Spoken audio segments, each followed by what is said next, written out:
तो जैसे आपको पता है कि लास्ट वीडियो में हमने टॉपिक्स करे the variable, identifier, keyword, constant, ये सब टॉपिक हमने लास्ट वीडियो में करे थे। तो आज मैं आपको प्रैक्टिकल करके दिखाऊंगी, जिसकी वजह से आपको ये सारे टॉपिक क्लियर हो जाएंगे। प्रोग्राम में बताऊंगी कि ये सब क्या क्या होते हैं और कहाँ कहाँ यूज़ होते हैं। ठीक है, तो मैं स्टार्ट करती हूँ। आज हमारा प्रोग्राम है सबसे first program to print the sum of two number.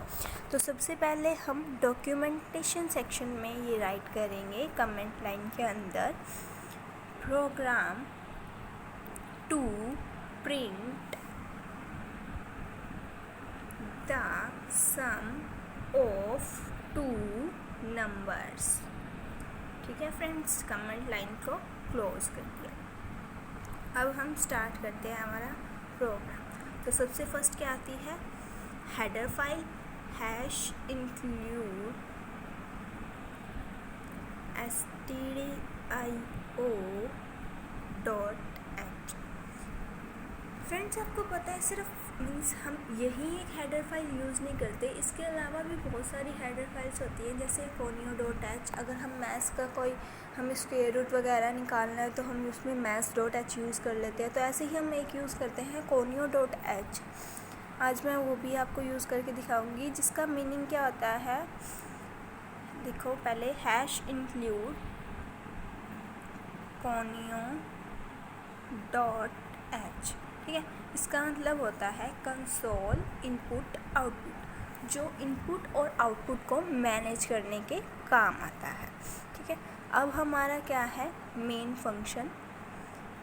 यहाँ से मेन फंक्शन स्टार्ट होगा, कर्ली ब्रेसेस स्टार्ट। अब हम देखो सबसे फर्स्ट क्या था, उसका वेरिएबल के सिंटेक्स में डाटा टाइप और फिर वेरिएबल के नेम। डाटा टाइप हम ले रहे हैं यहाँ पे इंट डाटा टाइप तो है, और क्या है, और ये रिजर्व्ड वर्ड है, ये फिक्स्ड है। इसको हम इसी तरीके से ही लिखते हैं हमेशा, ये फिक्स्ड वर्ड है, इसलिए इसको हम कीवर्ड भी बोलते हैं।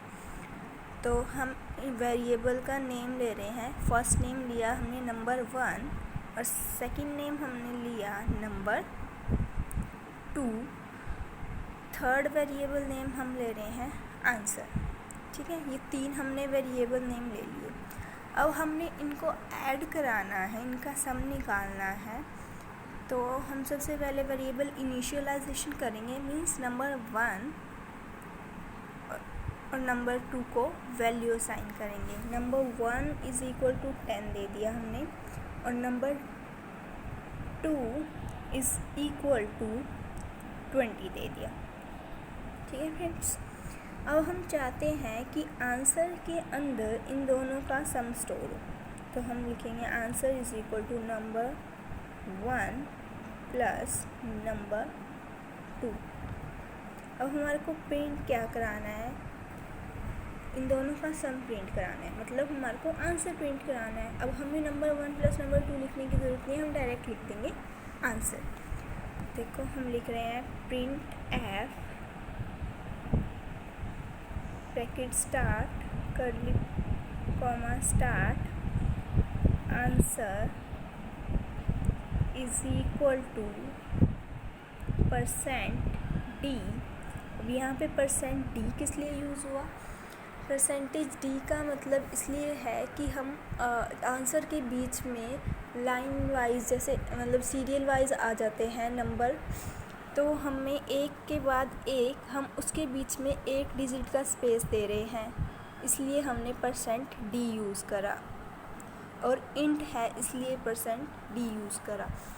अगर फ्लोट होएगा तो उसके लिए हम कुछ और यूज़ करेंगे, कैर के लिए कुछ और, ये मैं आपको आगे बताऊंगी। इंट के लिए हमने %d यूज़ करा, और सिर्फ %d मतलब यूज़ करने का ये है कि हम उसमें एक डिजिट का स्पेस दे रहे हैं। अगर हम %4d यूज़ करेंगे तो हम उसके बीच में 4 डिजिट का गैप दे रहे हैं। ठीक है फ्रेंड्स, तो आगे क्या है, कॉमा एंड आंसर और सेमीकोलन।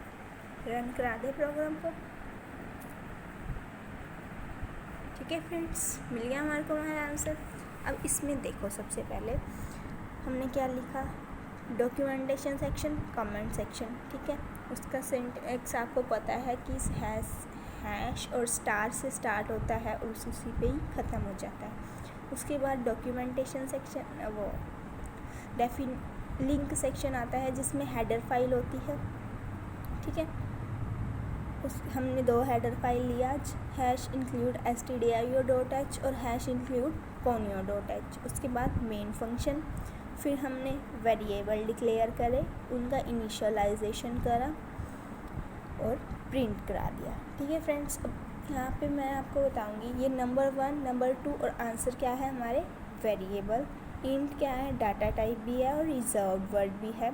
अब answer is equal to number 1 plus number 2। अब हमने बीच में प्लस यूज़ करा, प्लस क्या है, ऑपरेटर है एक, ठीक है। और print F comma bracket start, ऊपर हमने क्या यूज़ करे, डबल कोट्स। ये डबल कोट्स क्या इंडिकेट कर रहे हैं, ये स्ट्रिंग कांस्टेंट को इंडिकेट कर रहे हैं। हमने पढ़ा था स्ट्रिंग कांस्टेंट किस में होता है, डबल कोट्स में होता है, ठीक है फ्रेंड्स। तो ये सब ऐसे होता है। मैं अभी आपको एक और प्रोग्राम करके दिखाती हूँ, आपको और अच्छे से समझ आ जाएगा, ठीक है। सो अवर नेक्स्ट प्रोग्राम इज़, हम कोई भी अपनी तरफ से प्रोग्राम ले लेते हैं और उसकी वैल्यू भी हम खुद ही डिफाइन करेंगे। तो आज हम प्रोग्राम कर रहे हैं second program to print the total price. हमें किसी भी चीज़ का टोटल प्राइस निकालना है, फॉर एग्जांपल, ठीक है। कमेंट लाइन को क्लोज कर दिया। अब header file hash include stdio.h hash include conio.h, ठीक है। इसके बाद main function, curly braces start. अब हम क्या लेंगे, सबसे पहले कीवर्ड, फिक्स्ड वर्ड जो होता है, और डाटा टाइप भी जिसको हम बोलते हैं, इंट ले रहे हैं और वेरिएबल का नेम ले रहे हैं हम यहाँ पे, फॉर एग्जांपल प्राइस, रेट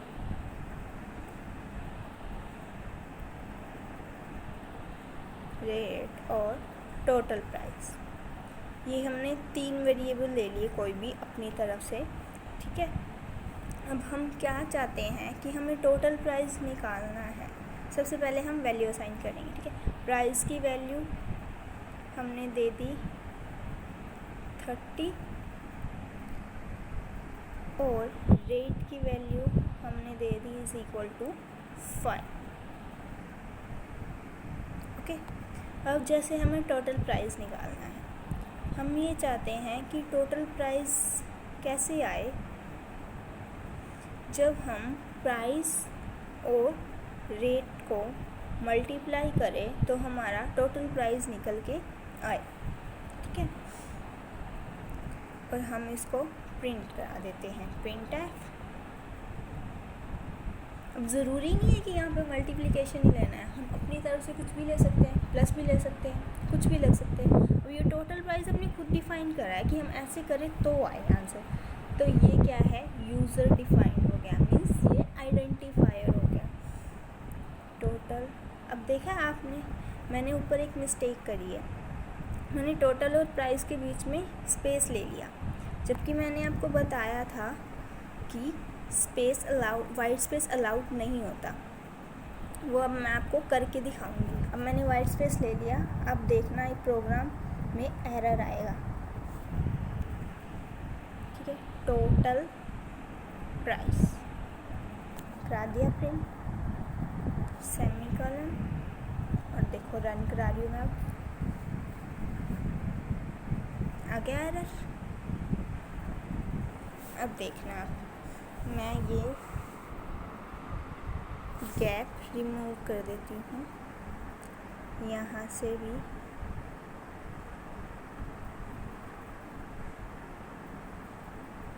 कर दिया, यहाँ से भी और यहाँ से भी।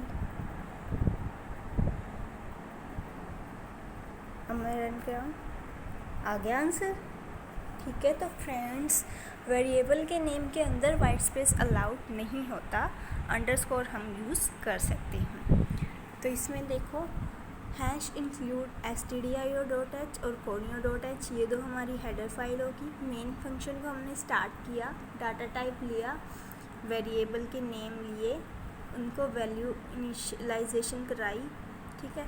और फिर टोटल प्राइस हमने ये चाहा कि हम दोनों की मल्टीप्लाई करें तो आए, ठीक है। तो ये क्या हो गया, हमारा आइडेंटिफायर हो गया और फिर हमने प्रिंट करा दिया।